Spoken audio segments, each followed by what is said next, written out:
या बातमीपत्राचे प्रायोजक आहेत टायझर।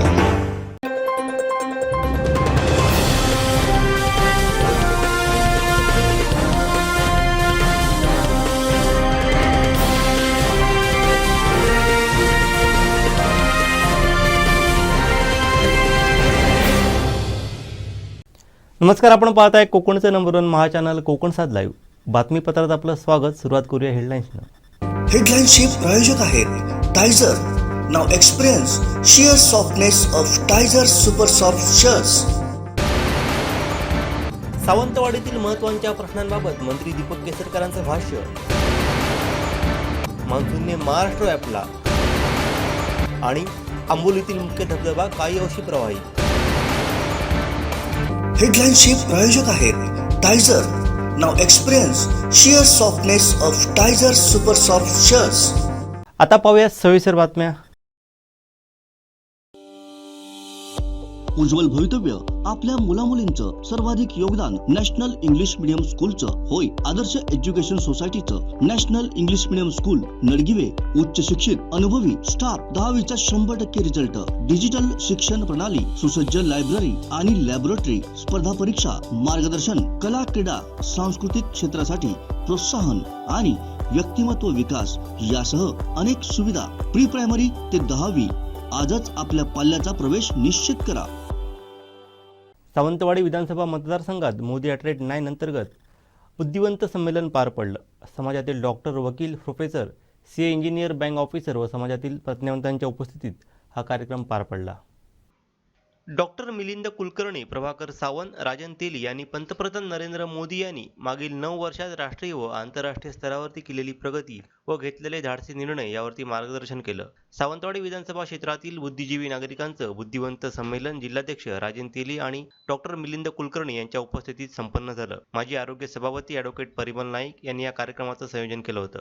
यावेळी या संमेलनाला प्रदेश नियंत्रित सदस्य युवराज लखमराजे भोसले, जिल्हा संघटक सरचिटणीस श्री प्रभाकर सावंत, प्रसन्ना उर्फ बाळू देसाई, जिल्हा चिटणीस महेश सारंग, जिल्हा प्रवक्ते सच्चिदानंद उर्फ संजू परब, माजी नगरसेवक तसेच संयोजक ॲडव्होकेट परिमल नाईक आदी उपस्थित होते। आणि आता सुद्धा खूप काही गोष्टी आम्हाला माहित नव्हत्या त्या PPT मध्ये दिसल्या। मी इतर विषयावरती काय बोलत नाही, फक्त एकाच विषयावरती बोलतो। आपल्या संबंधी जे असलेला आरोग्य विषय म्हणजेच आयुर्वेद आणि योग, संपूर्ण जगामध्ये योगाचा प्रसार करण्याचं काम हे मोदीजींनी केलेलं आहे आणि ते खूप चांगलं काम केलेलं आहे आणि संपूर्ण जगामध्ये त्याचा खूप प्रचार प्रसार चाललेला आहे। आपल्याकडे सुद्धा चाललेला आहे, पण तेवढा लोक त्याच्यावर प्राधान्य देतात असं वाटत नाही। पण हळूहळू आता लोकांनी त्याच्याकडे लक्ष दिलेलं आहे। काल 21 जून हा जो कार्यक्रम झाला, आपल्या सिंधुदुर्गाचा जर विचार केला तर बऱ्याच ठिकाणी कार्यक्रम चांगल्या पद्धतीचे झालेले आहेत। तुम्ही पेपरमध्ये बघितलं, YouTube वरती बघितलं असाल। आणि आपल्या सिंधुदुर्गामध्ये योगाला खूप आता महत्त्व दिलं पाहिजे असं मी आणखी म्हणतो। कारण आता इथे जे आपण आहोत त्या सगळ्यांनी आपल्या योगासाठी म्हणून, बाकी काही असेल गोष्टी राजकीय सगळ्या असू दे, पण योगासाठी म्हणून आपण प्रत्येकाने आपला अर्धा तास हा दिलाच पाहिजे, तरच आपण ते काही सगळी कामं करू शकतो। कारण योग हा आपल्या भारतीय संस्कृतीचा एक भाग आहे आणि संपूर्ण जगाने तो मान्य केलेला आहे। धन्यवाद। कारण हे बदल आपल्याला स्वतःला जाणवतात, एवढे बदल आपल्या समाजामध्ये बदलत गेले। आज प्रज्ञावंतांना बोला असं सांगण्याची गरज भासायला लागली आहे। कारण आतापर्यंत प्रज्ञावंत हा भीतीच्या छायाखाली स्वतःची प्रज्ञा ही जिभेपर्यंत आणत नव्हता, परंतु आता न भीता न घाबरता समाजामध्ये होणारे 9 वर्षातले बदल हे प्रखरपणे हे प्रज्ञावंत सांगू इच्छित आहेत, प्रखरपणे मांडत आहेत। नक्की कोणते? जून महिन्यातच, मे महिन्याच्या एंडिंगला आणि जूनच्या पहिल्या सुरुवातीला पुणे विद्यापीठात G20 संमेलन शिक्षकांसाठी संपन्न झालं। ह्या 2 दिवसाच्या संमेलनामध्ये सहभागी होण्याची संधी मिळाली आणि खरोखरच अभिमानाने ऊर भरून आला की त्या G20चं प्रतिनिधित्व आपले सन्माननीय पंतप्रधान करत आहेत आणि ह्या G20 मधून जे पंचप्रण सांगण्यात आले ते पंचप्रण विकसित करताना लहान लहानपासून थोरांपर्यंत आपली वंश परंपरा कशी प्रगत करायची आहे. आता ही वंश परंपरा म्हणजे काय? आपली असलेली कौटुंबिक संपत्ती आपल्या पुढच्या पिढीकडे सुपूर्द करायची आहे. मग ही संपत्ती म्हणजे काय? सामाजिक संपत्ती, विचारांचा वारसा, सुसंस्कृतपणा आणि जगात जगताना आपल्या सोबत दुसऱ्याला घेऊन जगायची संकल्पना ह्या पंचप्रणमध्ये मोदीजींनी विशद केली आहे. आणि ह्याचंच एक उदाहरण म्हणजे आज आपल्या समाजामध्ये थोडा है थोडे की जरूरत आहे. आपल्यामध्ये जे काही थोडंफार सुसंस्कृतपणा शिल्लक आहे आणि अजून त्याच्यामध्ये आपल्याला सुसंस्कृतपणा, विचारांचा आदान प्रदानपणा आणि आपल्यासोबत दुसऱ्याला चांगल्या पद्धतीने पुढे घेऊन जाण्याची क्षमता एवढं जरी आपण विकसित करू शकलो तरी आज ह्या जगाच्या महासत्तेमध्ये आपण G20चे पंचप्रण परिणाम तुम्हाला जाणवतो 2 ठिकाणी. पूर्वी गॅस सिलेंडरसाठी जी काय रांग लागायची का त्यांचे जी करायला लागायचं आणि पैसे जास्त घ्या पण आम्हाला गॅस सिलेंडर आतमध्ये अशी सांगण्याची सगळी मंडळी होती. आता गॅस सिलेंडर बाजारातल्या भाजीपाल्यासारखं तुमच्या दारात यायला लागलाय. हा माझ्यावर झालेला डायरेक्ट इम्पॅक्ट आहे. तसंच इलेक्ट्रिसिटीचा कट ऑफ पूर्वी आठवड्यातून 4 वेळा, सोमवारी पूर्णपणे दिवस नाही, इतर दिवशी 2 तास 4 तास हे सगळीकडे होतं. पण आता पॉवर कट हा विषय संपलेला आहे. अधून जाण्याचं प्रमाण सुद्धा कमी झालेलं आहे आणि हा माझ्यावर झालेला डायरेक्ट इम्पॅक्ट आहे. हा कोणामुळे झाला? हा भाग अलायदा आहे. या सरकारमुळे झाल्याबद्दल वाद नाही. नंबर 2, आपल्याकडे आता मोठ्या प्रमाणावर FDI यायला लागलेला आहे. 161 देशांमधून 61 सेक्टरमधून जवळजवळ राज्याच्या सगळ्या राज्यांमध्ये FDI येत आहे, मोठ्या प्रमाणावर येत आहे आणि ह्याच्या पुढे गुंतवणूक ही भारतामध्ये जास्त होणार आहे. जिओ पॉलिटिक्समध्ये किंवा इतर जे काय आर्थिक जे संघर्ष चालू आहेत, जी इन्व्हेस्टमेंट चायनामध्ये जात होती ती सगळी इन्व्हेस्टमेंट इंडियामध्ये येणार आहे आणि ती आपल्या राज्यात येताना आपल्या जिल्ह्यामध्ये काय येईल याच्यासाठी आपले राजकीय नेते काय करणार आहेत हा भाग अत्यंत महत्वाचा असेल. पण ही सगळी जी इन्व्हेस्टमेंट येणार आहे ही पर्यावरण पूरक उद्योगांमध्ये सुद्धा असेल. त्यामुळे असे उद्योग कोणते जे आपल्याकडे इथे चालू शकेल असे कुठचे आहेत? जास्ती करून शेतीमध्ये जी काही इन्व्हेस्टमेंट आहे, अत्याधुनिक शेती किंवा जिथे वेअर हाऊसिंग, इथे आपल्याकडे प्रचंड प्रमाणात उत्पादन होतं, सगळं बाहेर जातं. काजूचं मोठ्या प्रमाणात उत्पादन होतं, सगळं बाहेर जातं. त्याचा जो डायरेक्ट फायदा आहे हा आपल्या इकडच्या शेतकऱ्यापेक्षा त्या कारखानदारांना होतो. तर त्याच्यासाठी तिथे अशा तऱ्हेचे उद्योग जिथे वेअर हाऊसिंग असेल किंवा प्रोसेसिंग असेल हे अत्याधुनिक करण्यासाठी जे काही प्रयत्न होणार असतील ते राज्यकर्त्यांकडून व्हायला पाहिजे असं मला वाटतं. 2 मुद्दे मांडले की मोदींच्या काळात जी नॅशनल एज्युकेशन पॉलिसी आली ती अतिशय सुंदर आणि व्यापक आहे की ज्यामुळे आपल्या ग्रामीण भागात राहणाऱ्या विद्यार्थ्यांना तर त्याचा फायदा आहेच. की आपण अमेरिकेतली पॉलिसी बघतो की मला एखाद्या विषय मध्ये इंटरेस्ट आहे पण दुसऱ्या आर्ट्स कॉमर्स मधल्या पण एखाद दुसऱ्या विषयात मला इंटरेस्ट आहे. तर आता हे कंबाईन एज्युकेशन ही जे सिस्टीम आणलेली आहे ही अतिशय गौरवास्पद आहे आणि त्याचा बऱ्याच मुलांना या गोष्टीचा फायदा होणार आहे. आणि त्या बाबतीत सर्टिफिकेट कोर्सेस सुद्धा बऱ्यापैकी याच्यातून इम्प्लिमेंट होत आहेत. तर ही गोष्ट सुद्धा मोदींच्या काळात आणि मोदींनीच घडवून आणली, त्याबद्दल मी खरोखरच भाग्यवान समजते स्वतःला. त्याच्यानंतर दुसरा एक मुद्दा मला म्हणायचा आहे की आमचा बचत गट आहे. आम्ही बिलो पॉवर्टी लाईन नाही, अबव पॉवर्टी लाईन आमचा बचत गट आहे. तर आम्ही सावंतवाडी सारख्या ठिकाणी गेल्या 6 ते 7 वर्षांपासून गुगल पेनी सगळे व्यवहार करतो आणि ही अमेरिकेत सुद्धा ही कन्सेप्ट अजून रुजू झाली नव्हती.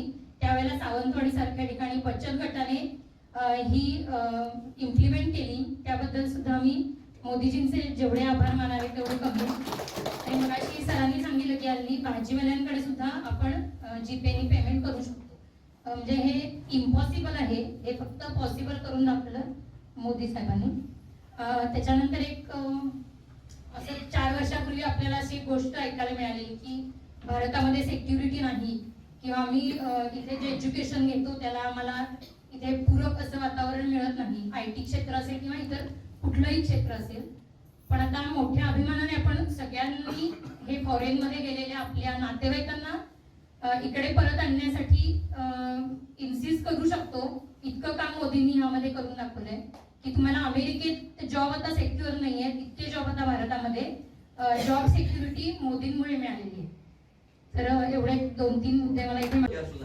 आणि तेव्हा जेव्हा बाहेरच्या कंपन्या, परदेशी कंपन्या जेव्हा लालच दाखवत होते की आम्ही तुम्हाला इतके पैसे देणार पण तुम्ही आमची लस विकत घ्या, तेव्हा भारतीय तंत्रज्ञानाच्या लसी विकसित करणं आणि त्या आत्मविश्वासाने वापरणं आणि जगामध्ये नंतर प्रूव्ह होणं की आपण जे कोवॅक्सिन घेतलं, कोविशिल्ड घेतलं, तेच नंतर जगामध्ये सर्वोत्तम ठरलं. चायनीज लस सुद्धा सर्वोत्तम ठरलेलं आहे.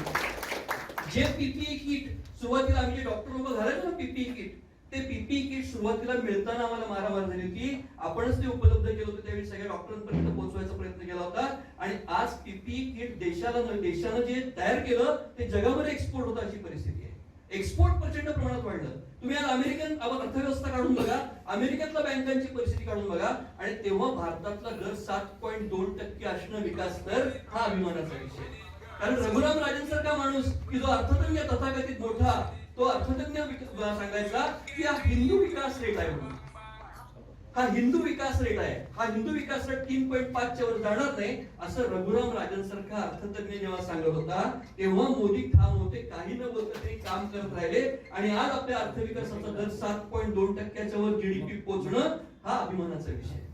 आणि म्हणून काय होतं, आपण बुद्धिवंत असतो, प्रज्ञावंत असतो, पण बऱ्याच वेळा ही सगळीच्या सगळी आकडेवारी एकदम डोळ्यासमोर आली की एक वेगळं चित्र आपल्या डोळ्यासमोर उभारतं. तुम्ही विचारात घेऊन बघा की 11-12 कोटी शौचालयांची निर्मिती करणं किती मायक्रो लेव्हलला काम करावं लागलं असेल.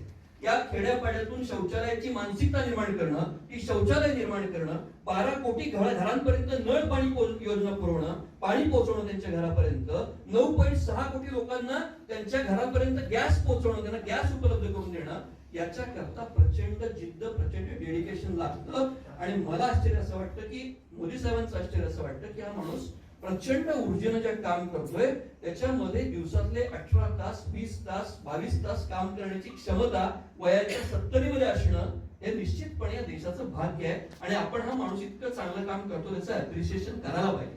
आपण त्या बाबतीत कंजूसपणा करता कामा नये. म्हणजे मी कुठे माझं चांगलं हॉस्पिटल बांधलं होतं मध्ये एकदा, आणि त्यावेळी लोकांना आमच्या भेटायला बोलवलं तर आमच्या माणसाची वृत्ती अशी, कसा हॉस्पिटल, बरा, म्हणजे बराच्या वरती आमचं शब्द जात नाही.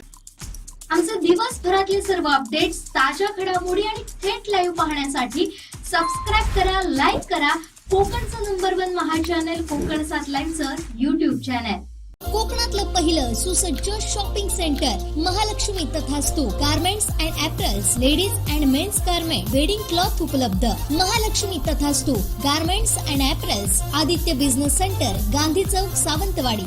राज्यभरातील 107 महारेरा नोंदणीकृत गृहप्रकल्पांची नोंदणी रद्द करण्याचा निर्णय महारेरानं घेतला आहे. या प्रकल्पांची यादी महारेराच्या संकेतस्थळावरती प्रसिद्ध करण्यात आली असून त्यावरती आक्षेप नोंदवण्यासाठी 7 जुलैपर्यंतची मुदत देण्यात आली आहे. नवीन गृहप्रकल्पांना महारेरा नोंदणी बंधनकारक आहे, तर विहित मुदतीत प्रकल्प पूर्ण करणेही विकासकांना बंधनकारक आहे. जे विकासक वेळेत प्रकल्प पूर्ण करत नाहीत किंवा नोंदणीची मुदत संपते त्या प्रकल्पाची नोंदणी रद्द करण्याची तरतूद रेरा कायद्यात आहे. आता महारेराने 10 फेब्रुवारी रोजी एका परिपत्रकाद्वारे अव्यवहारी आणि कधी पूर्ण होऊ न शकणाऱ्या प्रकल्पाची नोंदणी रद्द करण्याचा निर्णय घेतला आहे. या निर्णयाची अंमलबजावणी आता सुरू झाली आहे. त्यानुसार पहिल्या टप्प्यात महारेराने अशा 88 प्रकल्पांची नोंदणी रद्द करण्याचा निर्णय घेतला आहे. शून्य नोंदणी, निधी उपलब्ध नसणे, प्रकल्प आर्थिकदृष्ट्या अव्यवहार्य असणे, न्यायालयीन खटले, कौटुंबिक वाद, नियोजनाबाबत शासकीय नवीन अधिसूचना या आणि अशा काही कारणांमुळे पूर्ण होऊ न शकणाऱ्या प्रकल्पांचा यात समावेश आहे. आमचे दिवसभरातले सर्व अपडेट्स, ताज्या घडामोडी आणि थेट लाईव्ह पाहण्यासाठी सबस्क्राईब करा, लाईक करा कोकणचं नंबर 1 महा चॅनल कोकण 7 लाईव्हचं YouTube चॅनल.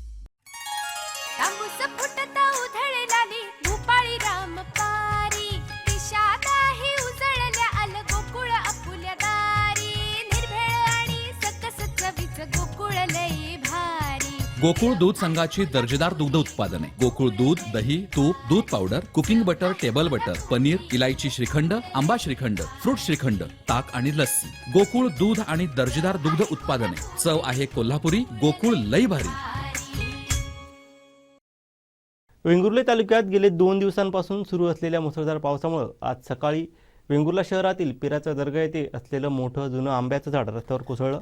त्यामुळे रस्त्याच्या बाजूला असलेल्या विजेच्या खांबांसहित विद्युत तारा तुटून नुकसान झालं आहे. दाभोली नाका येथून पिराच्या दर्ग्याकडे जाणाऱ्या रस्त्यावरती हे झाड होते. हे झाड रस्त्याच्या मधोमध कोसळल्याने या मार्गावरील वाहतूक दुपारी 12:30 पर्यंत बंद होती, तर येथील वाहतूक पर्यायी मार्गाने वळवली. यामुळे वीज वितरणाचं मात्र मोठं नुकसान झालंय. सकाळी झाड कोसळलं त्यावेळी रस्त्यावरती कोणी नसल्याने सुदैवानं जीवितहानी टळली. दरम्यान आंब्याचं झाड विद्युत वाहिनीवरती कोसळल्याने विद्युत खांबांचं तसंच रस्त्यालगत असलेल्या छोट्या दुकानांचं, मोबाईल शॉपीच्या डिजिटल फलकाचं मोठ्या प्रमाणात नुकसान झालंय. याबाबत माहिती मिळताच नगर परिषद कर्मचारी, महाराष्ट्र विद्युत वितरण कंपनीचे कर्मचारी तसेच वाहतूक पोलीस, परोळेकर, होमगार्ड घटनास्थळी दाखल झाले होते. वेंगुर्ला नगर परिषद कर्मचाऱ्यांकडून झाड बाजूला करून रस्ता वाहतुकीसाठी मोकळा करण्यात आला होता.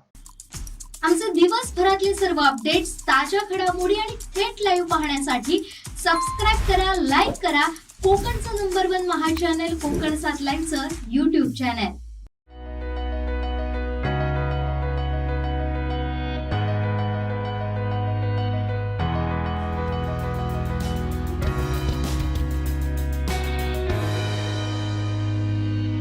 अनंत टी, अनंत प्या, आनंदी रहा. ताडोबा व्याघ्र प्रकल्पात बफर झोनमधील पर्यटन शुल्क वाढवण्याचा निर्णय ताडोबा व्यवस्थापनानं घेतला आहे. 1 जुलैपासून किमान 1,000 रुपये वाढ करण्यात येणार आहे. त्यामुळे ताडोबात पर्यटन सर्वसामान्यांच्या आवाक्याबाहेर जाणार आहे. ताडोबा प्रकल्प वाघ, बिबट, काळा बिबट्या, हरिण, चितळ, अस्वल, कोल्हा, नीलगाय यासोबतच इतर वन्य प्राण्यांच्या दर्शनाने पर्यटकांसाठी आकर्षणाचा केंद्रबिंदू ठरला आहे. दरवर्षी लाखो देशविदेशातील पर्यटक या प्रकल्पाला भेट देतात. मात्र आता पर्यटकांना आर्थिक झळ सोसावी लागणार आहे, कारण 1 जुलैपासून पर्यटन शुल्कात वाढ करण्यात येणार आहे. ताडोबा व्यवस्थापनानं 1 जुलैपासून जिप्सीमध्ये सीट शेअरिंग सुरू केली आहे. एका प्रौढ व्यक्तीला यासाठी 1,500 रुपये द्यावे लागणार आहे. सिंगल बेंचची किंमत 4,000 रुपये केली आहे, ज्यामध्ये 2 प्रौढ आणि मुले असे 3 व्यक्ती असतील. आठवड्याच्या दिवशी एका सफारीची किंमत 5,125 रुपये असेल, तर शनिवार व रविवार आणि सरकारी सुट्टीच्या दिवशी 6,125 रुपये शुल्क ठेवण्यात आलं आहे. यामध्ये 1,700 प्रवेश शुल्क आहे, 2,700 रुपये जिप्सी तर 600 रुपये गाईड शुल्काचा समावेश असेल. आमचे दिवसभरातले सर्व अपडेट्स, ताज्या घडामोडी आणि थेट लाईव्ह पाहण्यासाठी सबस्क्राईब करा, लाईक करा कोकणचं नंबर 1 महा चॅनल कोकण 7 लाईव्हचं YouTube चॅनल. संकटांवर मात करण्यासाठी, जीवनात समृद्धी आणण्यासाठी आणि आपली स्वप्न पूर्ण करण्यासाठी आता आपल्याला साथ देतील शुभरत्न. आर्थिक, प्रापंचिक, राजकीय आणि शारीरिक भरभराटीसाठी आजच आपल्या राशीचं शुभरत्न परिधान करा. 5 पिढ्यांपासून विश्वासाची परंपरा. शुभरत्न केंद्र, AH मोतीवाला, नेहरू चौक, महाराष्ट्र बँकेसमोर, निपाणी. मोबाईल 09448 14 24 21. महाराष्ट्रातील शेतकऱ्यांसह राज्यातील जनता ज्याची वाट पाहत होती ती गोष्ट अखेर घडली आहे. मान्सून संपूर्ण महाराष्ट्र राज्यात दाखल झाला आहे. महाराष्ट्राच्या शेतकऱ्यांसाठी आनंद वार्ता भारतीय हवामान विभागाकडून देण्यात आली आहे.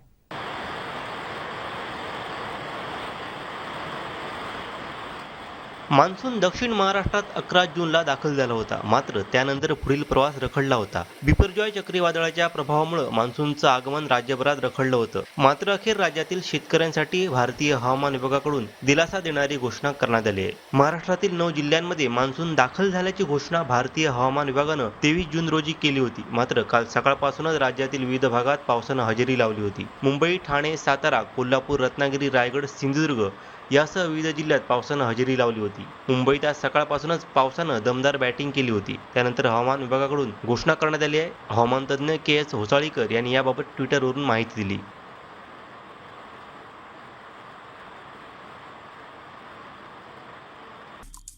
आमचे दिवसभरातले सर्व अपडेट्स, ताज्या घडामोडी आणि थेट लाईव्ह पाहण्यासाठी सबस्क्राईब करा, लाईक करा कोकणचं नंबर 1 महा चॅनल कोकण 7 लाईव्हचं YouTube चॅनल.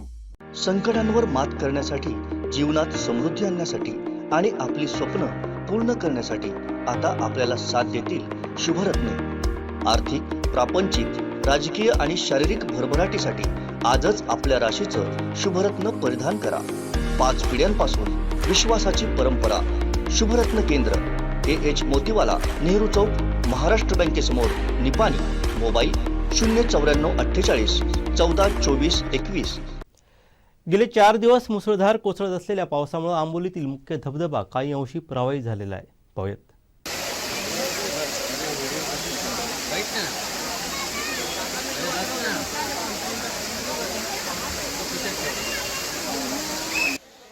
गेले 3 ते 4 दिवस कोसळत असलेल्या मुसळधार पावसामुळे आंबोली मुख्य धबधबा काही अंशी प्रवाहित झाला आहे. त्यामुळे आंबोलीचा धबधबा प्रवाहित होण्याकडे प्रतीक्षेत असलेले पर्यटक या धबधब्याने मुख्य धबधबा पूर्ण क्षमतेनं प्रवाहित झालेला असेल या आशेने आंबोलीत आले होते, परंतु त्यांचा काही अंशी हिरमोड झाला. तरीही मोठ्या प्रमाणावरती पर्यटकांनी आंबोलीच्या धबधब्याखाली जाऊन सेल्फी काढणं तसंच थोडंफार पाणी कोसळत होतं त्यावरती मनसोक्त भिजण्याचा आनंद घेत. हा पाऊस असा सुरू राहिल्यास पुढच्या शनिवार रविवारपर्यंत मुख्य धबधबा पूर्ण क्षमतेनं प्रवाहित होईल अशी अपेक्षा येथील स्थानिकांनी व्यक्त केली. यंदा श्रावण महिना लवकर असल्यानं तत्पूर्वी कुर्ला पर्यटन हंगाम सुरळीत पार पडावा अशी अपेक्षा येथील पर्यटन व्यावसायिकांनी व्यक्त केली.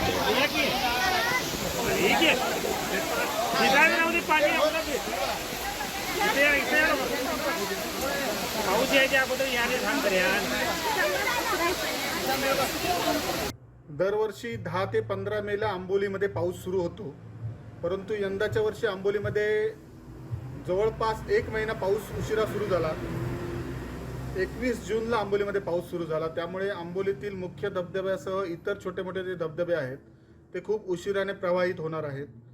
तरीही समाधानाची गोष्ट म्हणजे गेल्या 3-4 दिवसात जो पाऊस पडतोय त्याच्यामुळे काही अंशी का होईना आंबोलीतील धबधबे हे प्रवाहित झाले आहेत. चोहो बाजूला हिरवागार निसर्ग नटलेला दिसत आहे, धुक्याची चादर दिसत आहे. त्यामुळे या रस्त्यावरनं ये जा करणारे पर्यटक, वाहन चालक सुखावले आहेत. स्थानिक पर्यटन व्यावसायिक पण थोडे आनंदित झाले आहेत. तरीही येत्या शनिवार रविवारपर्यंत हा पाऊस असाच सुरू राहिला तर येत्या काळात रविवारपर्यंत सगळे धबधबे पूर्ण क्षमतेने प्रवाहित होणार आहेत, एवढं मात्र नक्की. गेल्या काही दिवसामध्ये पाऊस उशिरा सुरू झाल्याने जे नुकसान झाले आहे ते येत्या काळात भरून निघेल अशी पर्यटन व्यावसायिकांना आम्हाला अपेक्षा आहे.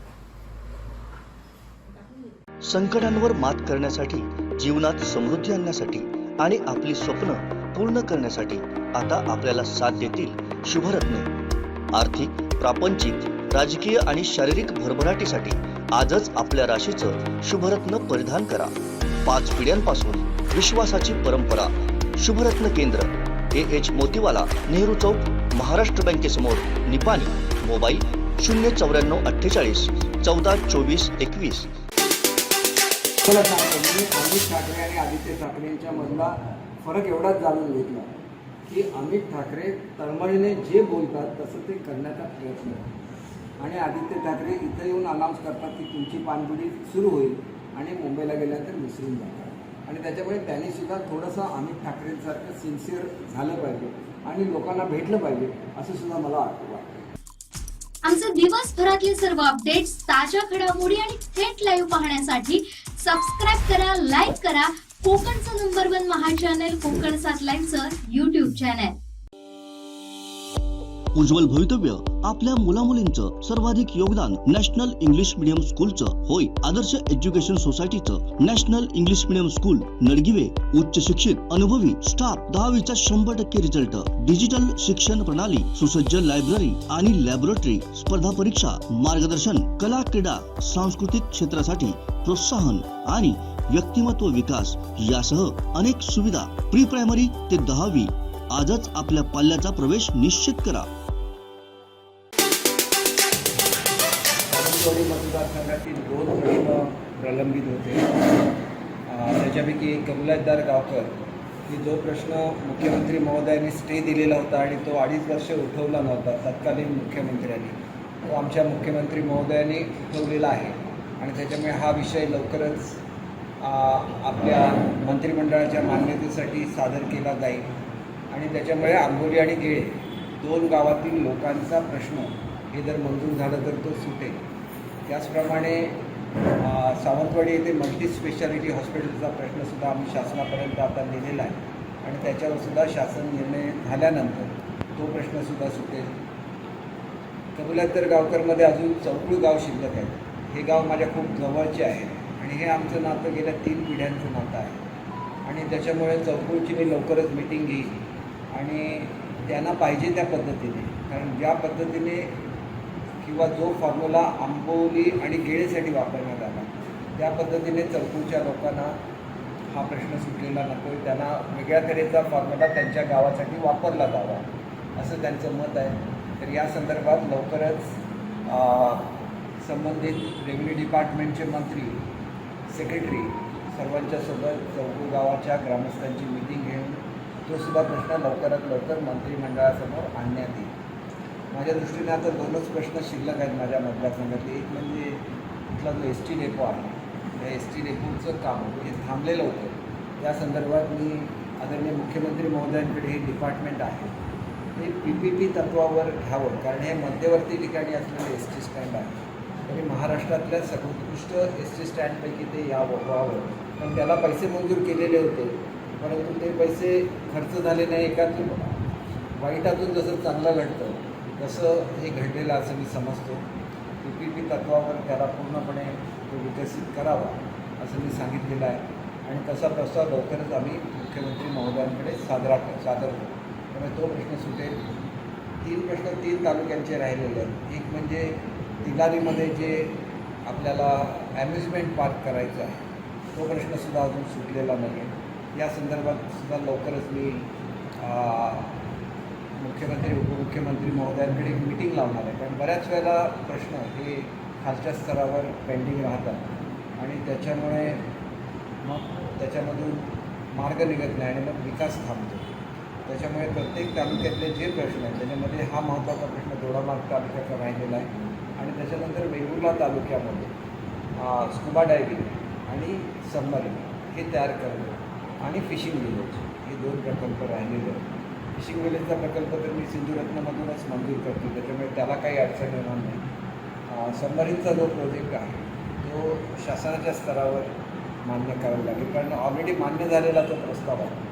लवकरच तो प्रस्ताव मान्य झाल्यानंतर वेंगुर्लासुद्धा आंतरराष्ट्रीय दर्जाचं पर्यटन स्थळ ठरणार आहे. पहिल्या 5 स्टार हॉटेलचं उद्घाटन हे लवकरच 1-2 महिन्यामध्ये सिंधुदुर्गमधल्या होईल माझ्याच मतदारसंघामध्ये.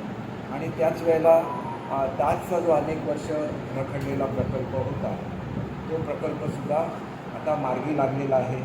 या संदर्भात माझी मुंबईला ताज ग्रुपचे सर्व वरिष्ठ अधिकारी आणि स्थानिक समिती आहे त्यांच्याशी बैठक झाली.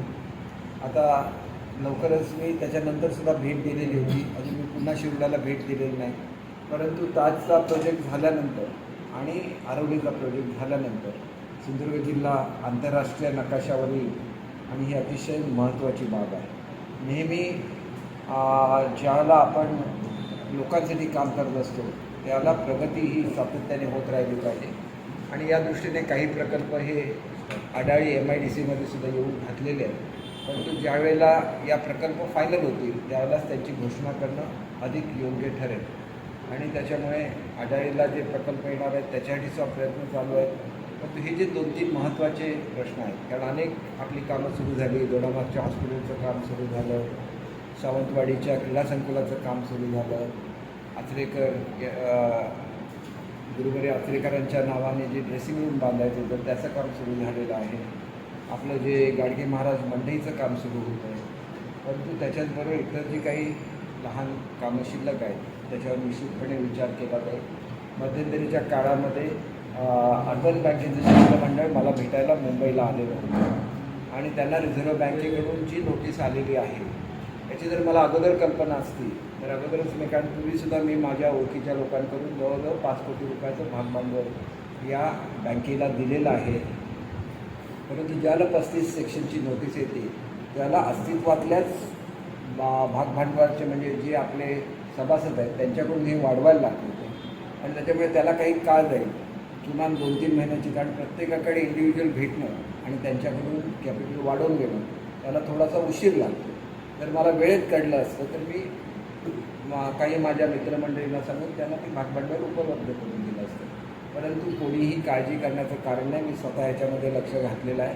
मी सगळी माहिती मागवलेली आहे सावंतवाडीवरून आणि लवकरच RBIचे अधिकारी, त्याच्यानंतर सहकार खात्याचे अधिकारी यांच्या सगळ्यांकडून मार्गदर्शन घेऊन हा प्रश्नसुद्धा मार्गी लावला जाईल. सध्या जे निर्बंध आहेत त्याच्यामुळे लोकांनी काळजी करण्याचं कारण नाही. पूर्वी जसं मी कॅपिटल उभं करून दिलेलं आहे, फक्त ह्या खेपेला मला जरासं फिरायला लागेल, कारण 35 सेक्शनची नोटीस आल्यानंतर एक मर्यादा येतात की अस्तित्वातल्या सभासदांकडून हे भागभांडवल पुन्हा गोळा करायला लागतं आणि त्याच्यामुळे सभासदांची संख्या जवळजवळ 9,000 आहे. त्याच्यामुळे शेवटी आपल्या लोकांसाठी फिरायला लागलं तर त्याला मला आनंद आहे. फक्त त्याच्यामध्ये एकच गोष्ट लक्षात घेतली पाहिजे की जर इतर कोणाला रिवाईव्ह बँक करायची असेल तर त्यांनीसुद्धा ती करावी. कारण बऱ्याच वेळेला असं होतं की मी नेहमी कॅपिटल आणून देतो आणि मग ज्याला इलेक्शन देतात त्याच्या वेळेला मात्र प्रत्येकाला ते इलेक्शन लढवण्याची उत्सुकता निर्माण होते. त्याच्यामुळे असं जर कोणाला बँकेच्या संदर्भात काही स्वतःचं कॉन्ट्रिब्युशन करायचं असेल तर त्यांनी अवश्य करावं. लवकरच मी सभासदांची सुद्धा बैठक घेईल आणि असं जर कोणी करू इच्छित असेल तर त्यालासुद्धा मी त्याचं स्वागत करेन. शेवटी लोकांचं पैसे सुरक्षित राहणं एवढंच माझं हे असतं. बाकी काय मी कधी बँकेत जातही नाही किंवा त्यांच्या कुठला हस्तक्षेप माझा नसतो. परंतु ह्या बँकेमध्ये कुठलाही लॉस नाही, कुठलंही फ्रॉड नाही.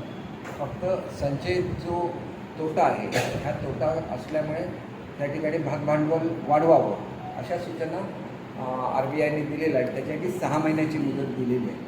परंतु 6 महिन्यापैकी 3 महिन्यामध्ये जरी पूर्ण करायचा प्रयत्न केला तरी ती मीटिंग लागायला लागते, ती 6 महिन्याने लागते. लवकर घेण्याचा सुद्धा आम्ही प्रयत्न करू.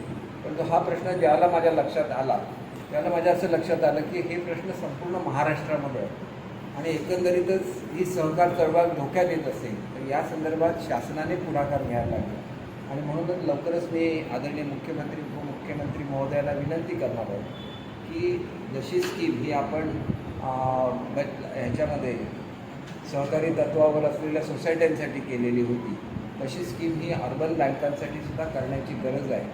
कारण याच्यामध्ये मोठ्या प्रमाणात गुंतवणूक ही शहरामध्ये राहणाऱ्या मध्यमवर्गीयांची असते आणि त्याच्यामुळे हा निर्णय जर झाला तर मोठ्या प्रमाणात दिलासा हा संपूर्ण महाराष्ट्रातल्याच बँकांना मिळू शकेल आणि म्हणून याच्या बाबतीत फेडरेशनच्या लोकांची माझी चर्चा झालेली आहे, प्रवीण दरेकर साहेबांची चर्चा झालेली आहे आणि ज्यावेळेला हा प्रस्ताव तयार होईल त्यावेळेला तो प्रस्तावसुद्धा मी निश्चितपणे, कारण माझ्या लक्षात आलं की कुठलंही फ्रॉड नसलेली, कुठलेही NPA 0 NPA असलेली बँक जर केवळ भागभांडवलामुळे अडचणीत येऊ शकत असेल तर मग नवीन धोरणानुसार ज्या बँका अडचणीत आल्या त्यांना मदत करण्याची आवश्यकता आहे. आपण अनेक वेळेला साखर कारखान्यांना मदत करण्याचा निर्णय घेतलेला आहे, परंतु अर्बन बँकांमध्ये लोकांचे पैसे असतात, विशेषतः शहरी भागामधल्या मध्यमवर्गीयांचे पैसे असतात. त्याच्यामुळे ह्याला एक वेगळ्या तऱ्हेचा दृष्टीने त्याच्याकडे बघण्याची गरज आहे. माझ्या चर्चेमधून मला हे कळलं, ज्यावेळेला सावंतवाडीची लोकं माझ्याकडे आली, कर्मचारी आणि काही संचालक आले, त्याला मला याची सुद्धा जाणीव झाली की मी इथं फिरू शकेन किंवा माझ्यावर लोकांचा विश्वास असतो, लोक पैसे देतील, मी गोळा करू शकेन. पण प्रत्येक ठिकाणी अशी परिस्थिती नसते आणि त्याच्यामुळे सरकारने या प्रकरणात लक्ष घालावं अशी मी विनंती या संदर्भात करणार आहे. आमचे दिवसभरातले सर्व अपडेट्स, ताज्या घडामोडी आणि थेट लाईव्ह पाहण्यासाठी सबस्क्राईब करा, लाईक करा कोकणचं नंबर 1 महा चॅनल कोकण 7 लाईनचं YouTube चॅनल. शेवटी ठळक घडामोडी पुन्हा एकदा. हेडलाईनचे प्रायोजक आहेत Tyzer. Now experience sheer softness of Tyzer super soft shirts. सावंतवाडीतील महत्त्वाच्या प्रश्नांबाबत मंत्री दीपक केसरकरांचं भाष्य. मान्सूनने महाराष्ट्र व्यापला आणि आंबोलीतील मुख्य धबधबा काही अंशी प्रवाही. हेडलाईनचे प्रायोजक आहेत Tyzer. Now experience sheer softness of Tyzer super soft shirts. बातमीपत्रात वेळ झाली ते थांबण्याची. पाहत राहा बदलत्या कोकणचा बुलंद आवाज. कोकणचं नंबर 1 महा चॅनल कोकण 7 लाईव्ह. धन्यवाद.